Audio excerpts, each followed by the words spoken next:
The law of consecration is a commandment in the Latter-day Saint movement in which adherents promise to dedicate their lives and material substance to the Church. It was first referred to in 1831 by Joseph Smith and today is practiced to different extents by members of the various Latter-day Saint sects. Origins. On February 4, 1831, Smith received a revelation calling Edward Partridge to be the first bishop of the Church. 5 days later, on February 9, 1831, Smith received another revelation detailing the law of consecration, as practiced by the Latter-day Saints in Smith's day. The law of consecration was for the support of the poor and to ensure that all members would be equal according to his family, according to his circumstances and his wants and needs. Adherents were asked to voluntarily deed or consecrate the property to the Church of Christ, and the Church then would assign to each member a stewardship of property as much as is sufficient for himself and family. If consecrated property became more than was sufficient for the assigned steward, the residue was to be consecrated until the bishop kept for the benefit of those who have not from time to time, that every man who has need may be amply supplied and receive according to his wants. Under Smith, members attempted to implement the law of consecration through the establishment of the United Order, but it was never fully instituted due to conflict and disagreements.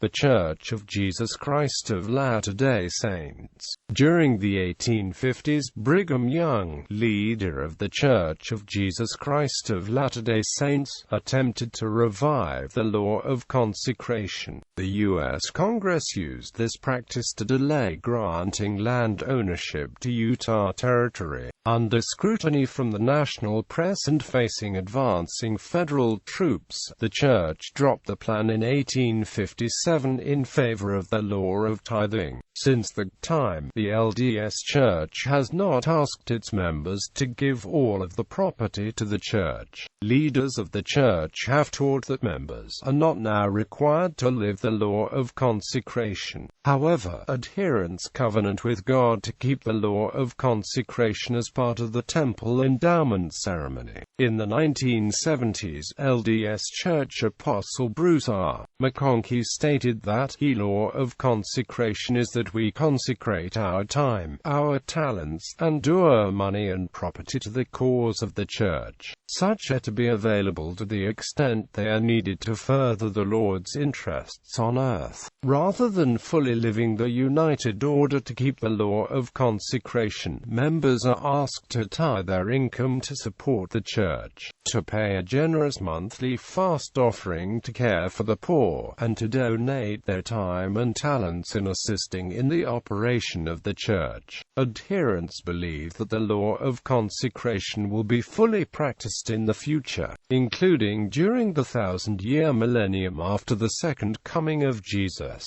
Mormon fundamentalism. In some Mormon fundamentalist sects, including the Fundamentalist Church of Jesus Christ of Latter-day Saints and the Apostolic United Brethren, adherents live the law of consecration by deeding the homes and other personal property to the Church, which then administers it to the members as needed.